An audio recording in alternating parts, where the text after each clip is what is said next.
매일 성경 묵상 나눔 오늘은 2024년 2월 15일 목요일입니다. 묵상하는 본문은 마가복음 3장 20절에서 35절입니다. 본문을 읽습니다. 집에 들어가시니 무리가 다시 모임으로 식사할 겨를도 없는지라 예수의 친족들이 듣고 그를 붙들러 나오니 이는 그가 미쳤다 하미러라. 예루살렘에서 내려온 서기관들은 그가 바알 세불에 집혔다 하며 또 귀신의 왕을 힘입어 귀신을 쫓아낸다 하니 예수께서 그들을 불러다가 비유로 말씀하시되 사탄이 어찌 사탄을 쫓아낼 수 있느냐. 또 만일 나라가 스스로 분쟁하면 그 나라가 설 수 없고 만일 집이 스스로 분쟁하면 그 집이 설 수 없고 만일 사탄이 자기를 거슬러 일어나 분쟁하면 설 수 없고 망하느니라. 사람이 먼저 강한 자를 결박하지 않고는 그 강한 자의 집에 들어가 세간을 강탈하지 못하리니 결박한 후에가 그 집을 강탈하리라. 내가 진실로 너희에게 이르노니 사람의 모든 죄와 그 모든 모욕하는 일은 사하심을 얻되 누구든지 성령을 모독하는 자는 영원히 사하심을 얻지 못하고 영원한 죄가 되느니라 하시니 이는 그들이 말하기를 더러운 귀신이 들렸다 함이러라.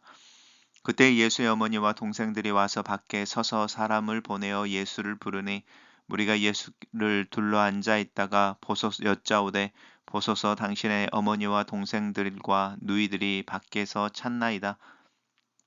대답하시되 누가 내 어머니이며 동생들이냐 하시고 둘러 앉은 자들을 보시며 이르시되 내 어머니와 내 동생들을 보라.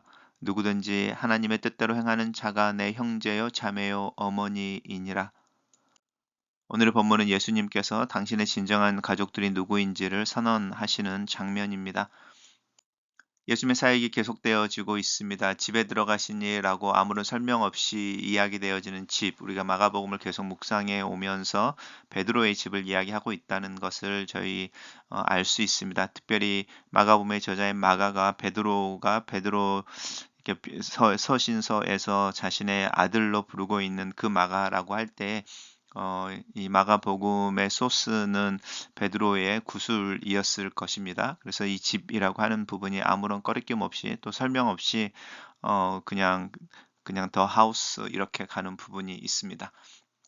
무리가 다시 모입니다. 가버나움에 예수님이 계시는 것이고 다시 그 집 주변으로 무리가 모입니다. 이 무리들은 우리가 이제 귀신 들렸거나 병들을 어떤 자들을 데리고 오는 그들과 함께 온 사람들 또 그 하나 예수님께서 고쳐주기를 원하시는 병자들, 귀신 들린 자들 이런 이제 군중들이겠죠. 식사할 겨를도 없었다.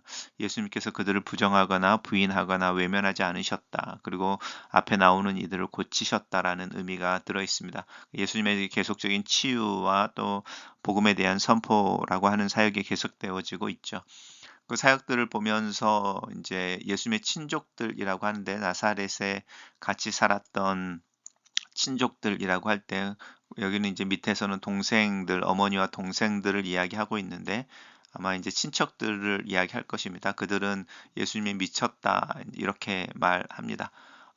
그리고 이제 예루살렘에서 내려온 서기관들이 있는데 이제 예루살렘에서 내려왔다라고 하는 부분은 예루살렘에 있는 종교 지도자들이 갈릴리에서 일어나고 있는 어떤 종교적 현상에 대해서 관심을 갖게 되고 예수님이 누구이신지에 대해서 더 알기 위해서 보낸 사람들이겠죠. 그리고 그 사람들이 예수님을 비난하는데 바알세불이 짚였다, 귀신의 왕을 힘입었다라는 것은 귀신 들렸다라는 뜻인 겁니다. 같은 맥락인 거죠. 미쳤다라고 하는 부분입니다.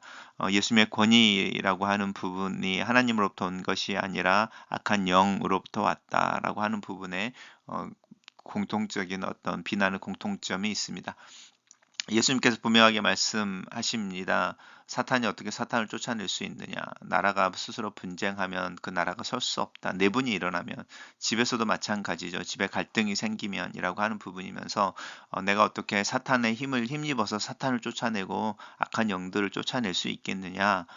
라고 하는 부분입니다. 그러시면서 명확하게 말씀하시는데 사람의 모든 죄와 모든 모독한 일은 사함을 얻는다. 하지만 성령을 모독한 자라고 하는 부분입니다. 성령이 모독한 자라고 하는 부분은 이 예수님이 하시는 사역에 대해서 그 근원을 하나님의 영, 하나님으로부터 오는 권위라고 하는 부분을 인정하지 않고 그 이제 일의 사역의 현상 일어나는 현상의 원인이라고 하는 부분을 귀신으로 돌아내고 있는, 그러니까 성령을 모독한다고 하는 것은 그것이 성령으로부터 하나님으로부터 온 것을 부정하는, 그래서 그 원인이 성령이다 말씀하지 않고 그 원인이신 성령 대신에 다른 이 바알세불이라든지 귀신의 왕이라든지 미쳤다라고 하는 부분으로 몰아가는 것에 대해서 분명하게 이야기하십니다. 그리고 이제 예수님께서 분명히 선언하시는데 누가 내 형제이고 어머니냐라고 말합니다. 그리고 누구든지 내 뜻대로 행하는 자가 내 형제요 자매요 어머니이다라는 부분입니다. 누구든지라고 하는 것은 이제 차별이 없는 이야기인 것이고요. 조건에 해당되는 사람이라면 누구든지인 겁니다. 그래서 하나님의 뜻대로 행하는 자인 거죠. 이 하나님의 뜻대로 행하는 자가 어떤 뜻인지에 대해서 우리가 지금 당장 오늘 본문 속에서 이야기되어지지 않지만 성령을 모독하지 않는 자, 그리고 예수님께서 하고 있는 그 일들에 대해서 여전히 하나님의 행위로 알고 믿음으로 받아들이는 자들, 그리고 어쩌면은 이 사하심을 받은 자들이라고 하는 부분이겠죠. 단락을 요약해 보겠습니다. 예수의 사역에 대해 종교 지도자들과 예수의 친족들은 오해와 비난을 하게 되고, 예수께서는 자신의 진정한 가족은 하나님의 뜻을 행하는 자들이라고 하신다. 이렇게 정리했습니다. 매일 성경님의 묵상 나눔입니다. 예수님은 사탄을 결박하십니다. 서기관들은 예수님의 기적이 실제로 일어났다는 사실을 부인할 수 없었습니다. 그래서 그 기적의 원인을 귀신의 왕을 힘입어 귀신을 쫓아낸다고 예수님을 비난합니다. 하지만 귀신이 자기 나라에 스스로 분쟁을 일으켜 망하기 위해 예수님에게 능력을 부여했다는 것은 그 자체로 모순이며 논리에 맞지 않습니다. 예수님이 귀신을 축출하시는 것은 사탄의 재산을 약탈하고 침략하는 행동입니다. 약탈은 그 주인의 재산의 주인이 힘을 쓰지 못할 때 벌어지므로 귀신의 통치자 사탄은 번번이 예수님에게 결박당하고 있는 셈입니다. 그러니 사탄의 힘을 과대평가하지 맙시다. 그 세력을 온전하게 멸하실 때까지 더 강한 예수님을 의지하고 그분의 승리를 주장합시다.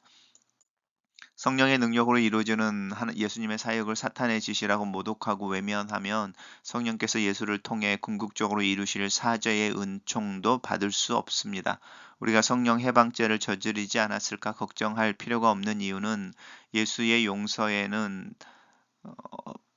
제한이 없고 예수의 용서에서 단절되는 죄를 저지른 것은 아닐까 하는 걱정 자체가 본문에서 경고하는 죄를 범하고 있지 않다는 증거이기 때문입니다.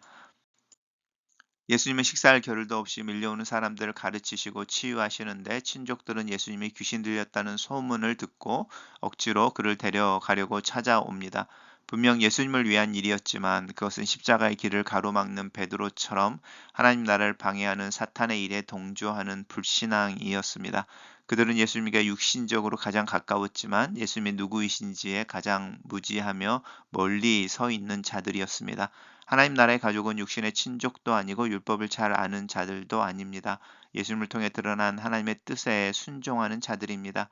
이 기준대로 예수님도 가족에게 외면을 당하셨습니다. 이것은 하나님의 뜻을 행하는 제자들에게도 언제든 찾아올 수 있는 고난이기도 합니다. 실제로 초대교회 성도들은 가족에게 버림받는 일이 빈번했습니다. 하지만 예수님 안에서 형제 자매된 그리스도인들에게는 새로운 가족을 누리는 즐거운 일이었습니다.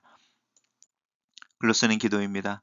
살아계신 하나님, 주님을 더 알기 원합니다. 나에게 지혜와 총명을 더하셔서 예수 그리스도 안에서 일하시는 하나님의 모습을 보게 도와 주시옵소서.